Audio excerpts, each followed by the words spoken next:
making sure it has a slight downward slope to shed any rain. Then I peg this guy line to the ground. I like to make an adjustable knot on this tie-up point, as generally in winter the winds will be strong and you need to tighten your guy lines regularly. To make an adjustable guy line hitch, I wrap the paracord around the peg and then wrap it over and inside itself twice. Then I form a small loop and pass the tag end through this loop. This is a quick release loop, which will make undoing it much easier. Now to tighten the guy line, I just pull the knot towards the top, and to loosen it, I pull the knot towards the peg in the ground.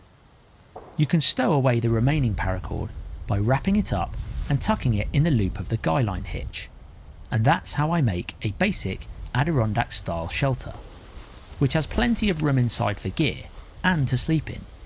However, you can make even more space by tying out the middle point of the tarp. You'll notice that I have some cordage already tied onto the back loop of the tarp. This is so that whenever I make this type of shelter, I just unravel the cordage, wrap it around the stick a few times, and then peg this to the ground. Now there is even more room inside the tarp for me and my gear, and if the weather really turns nasty with heavy rain, I just loosen the guy line of the roof and then peg it down straight to the ground. This creates a more enclosed shelter and protects me from the elements. Tarps are a highly versatile piece of kit. This particular tarp is only 2.9 by 3 meters wide, and it's so lightweight that I keep it in my kit all the time. But what if you don't have two trees close together? How can you use a tarp as a shelter? Well, you can actually make a totally freestanding tarp shelter without the need for any ridgeline.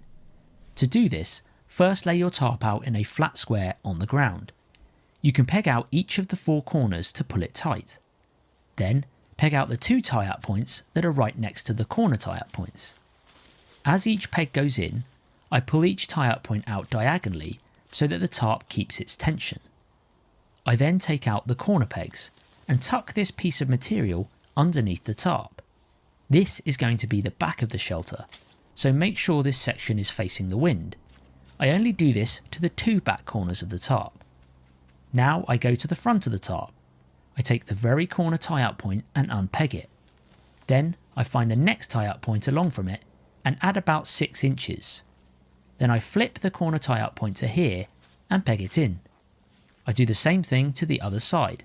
Find the tie-up point next to the corner one, unpeg the corner, add around 6 inches, and peg the corner tie-up point in. This will form the front of the shelter. Then I cut a branch about the thickness of my wrist. I use my knife to bevel one end of the stick